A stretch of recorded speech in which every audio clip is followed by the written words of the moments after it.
Can you imagine how obsessed scientists can be with their experiments? Genetic engineers, Clive and Elsa, combined human DNA with various animal genes to create the hybrid creature. They intend to take another path to reach the heights of creation. Unexpectedly, an accident occurred at the start of their experiment. As the genetic embryo formed, it grew too quickly, causing the vessel to burst. Clive and Elsa scrambled to protect the embryo. Elsa tried to fix the failing machine manually, but disaster struck as she reached in. This was not part of the plan. Clive, feeling desperate, had to act fast. He gave up on perfecting their creation. A tadpole-like creature broke free of its cord and fell to the ground. Clive quickly trapped it with a box and weighed it down. The creature had also stinged Elsa's hand, and it's not good. She started twitching violently and foaming at the mouth. Its reaction was faster and deadlier than snake venom. Thankfully, the lab had serum, and Elsa recovered. After this, they worked carefully to handle the creature. This time, they took stronger protective measures. Elsa cautiously approached the creature to test its reactions. Seeing it stay calm, she decided to observe further. She didn't expect the creature to seem harmless, like an empty shell. Clive immediately felt uneasy about the situation. The new creature was incredibly lively and could bounce remarkably. Seeing the timid little creature, Elsa's maternal instincts kicked in. Ignoring the risks, she removed her gas mask and gloves to get closer. The creature seemed to sense her kindness and cautiously approached. At that moment, Clive, worried for her safety, pulled Elsa out of the lab. He scolded her for being reckless and irrational. Elsa and Clive then used a sleeping gas to catch the creature. The creature rampaged in the lab, but soon collapsed. Elsa, watching from outside, felt deeply distressed by the scene. After the creature was caught, only then did Clive and Elsa dare to study it more closely. The creature had long, slender legs, but no arms. Its head looked like a cracked walnut. Most unusual was its tail, which had a sharp stinger at the end.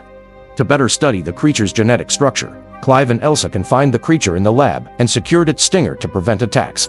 They started treating it like a baby, even feeding it gently. They found out it couldn't eat regular human food. Instead, it seemed to like sweet stuff, like candy. After trying candy, it stopped fighting meals, even with other foods mixed in. Once they solved the feeding problem, taking care of it became much easier. Because of its special DNA, the creature grew super fast. In just a few days, it was as big as a 7 or 8-year-old kid. With Elsa's help, it started showing signs of being really smart. They gave it a name, Dren, but it still couldn't talk. It could spell out basic words. Like a naughty kid, it started acting more difficult. The creature began causing trouble and playing tricks. Raising a new species in the lab was clearly going to be messy. A lab assistant walked in and was totally shocked. Clive stepped in and talked to the assistant seriously to calm them down.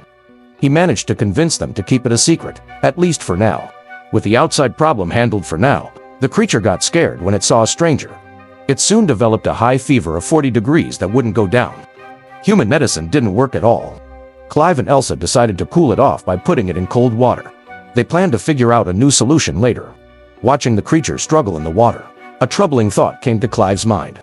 He wondered if pushing it further might show more about its nature. They waited until the creature finally stopped struggling. Clive slowly let go. But something surprising happened. The creature showed it could breathe underwater through an oxygen-like hole. Its survival made Clive and Elsa see it as a kind of miracle. Since they didn't have children of their own, they became attached to the creature, treating it like their child. With their care and attention, the creature started growing quickly. Its upper body began to look more human-like. But its big, bald head still made it stand out.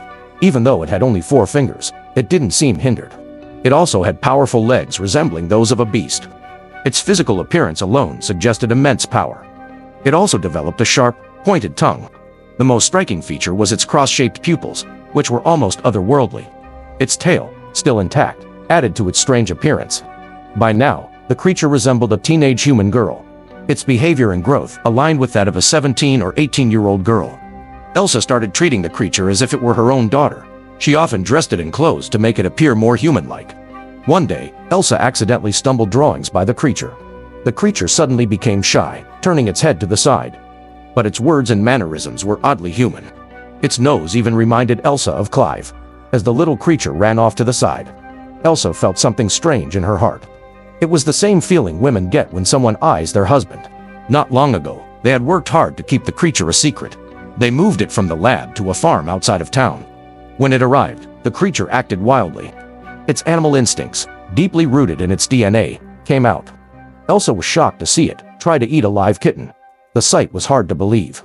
So when she noticed the creature holding a kitten, Elsa's already swirling emotions suddenly intensified. Without hesitation, Elsa took the kitten away to protect it. The creature had to learn it couldn't always get its way. This was part of its growth and learning.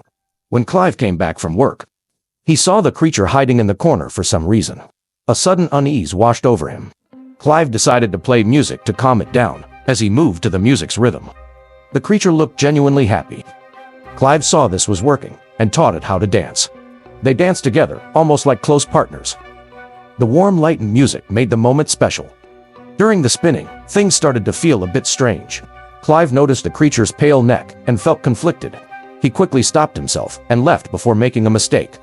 But from that moment on, the creature seemed to feel something new. It began watching Clive and Elsa, studying their behavior.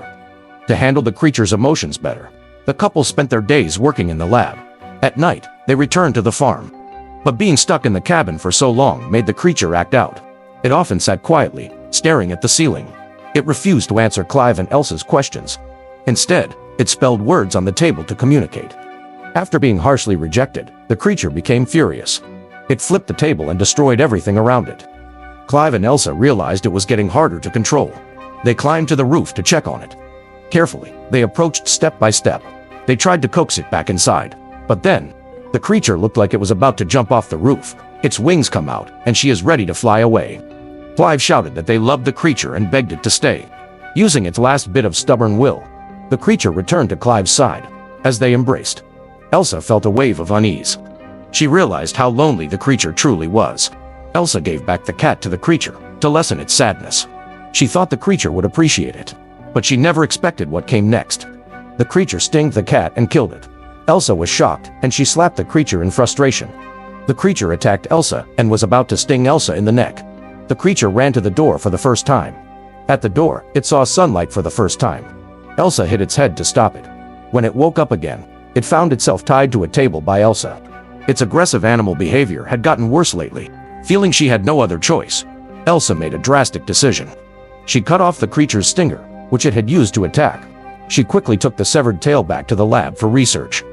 They wanted to use the creature's traits to treat deadly illnesses. This was the reason they created it in the first place. Meanwhile, Clive came home, saw the restrained creature, and felt pity. He helped the creature get free. His pity turned into a deep sexual desire, and on the table something happened between him and the creature. During sex, the creature's stinger began growing back. Their intense moment was suddenly interrupted by Elsa, who had just returned. She was horrified by what she saw. She couldn't believe such a betrayal was happening to her. Later, Clive tried to explain himself, like a guilty child caught red-handed. Their argument quickly turned into a heated fight. Clive had crossed a line that couldn't be forgiven. But Elsa, who had insisted on creating the creature, had also ignored basic ethical limits. After their fight, they finally realized the real cause of their conflict. They agreed to end this dangerous experiment. Just as they were about to act, they were shocked to see the creature had jumped into the well, and it likely killed itself. It was something they never expected. Their anger turned to grief. In the middle of the farm, they dug a grave. They buried the creature quickly. They burned its toys and belongings to wipe away the memories. But as Elsa cleaned up its things, she found the drawings of the creature. Some of it seemed to be about Clive. But now, it seemed the drawings are about her.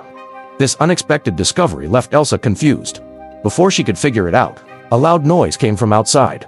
The lab assistant had arrived with the company's boss. It turned out the assistant couldn't keep quiet and spilled their secret. He told the boss about their hidden experiment. The boss demanded they hand over the creature immediately. But Elsa calmly said he was already too late.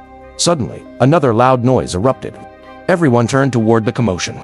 They saw the company boss had been violently attacked, half his body gone. The attacker was the creature, but it was different now. Before anyone could react, the creature grabbed the assistant and attacked another worker.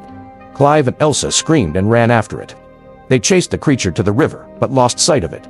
Elsa wanted to escape far away from it all. But Clive refused to leave the assistant behind. The flashlight slipped from his hands and fell into the river. Leaning closer, Clive tried to grab it. In an instant, the creature pulled him into the water. For a moment, everything went still. Clive resurfaced, unharmed, but clearly shaken. The freezing water left him cold and disoriented as he climbed out. Suddenly, the water splashed again. The creature slowly emerged. Clive, lying helpless on the ground, locked eyes with it. Elsa turned and ran as fast as she could. But no matter how hard she tried, the creature caught up. It grabbed her and pinned her down. The creature undergoes a dramatic transformation from female to male due to amphibian DNA, which allows some species to change sex. In this aggressive male state, the creature sexually assaults Elsa. Just as the creature gave in to its primal instincts, Clive appeared from behind, just in time. He drove a sharp branch into the creature's back, but the creature's unique DNA made it almost immune to injury. The wound barely slowed it down. As Clive's life hung by a thread, Elsa stepped in to save him. She lifted a heavy rock, ready to strike the creature down. But when she looked at the creature, which had been with them so long, she couldn't bring herself to do it. Her hesitation cost Clive his life. This tragedy, born from their ambition, reflected their choices. Elsa, obsessed with her pursuit of science and blind to ethical limits, refused to abandon her hard-earned creation. Now, a new generation of experiments awaited within her. And that's how the movie ends. Subscribe for more exciting content, and stay tuned for the next story.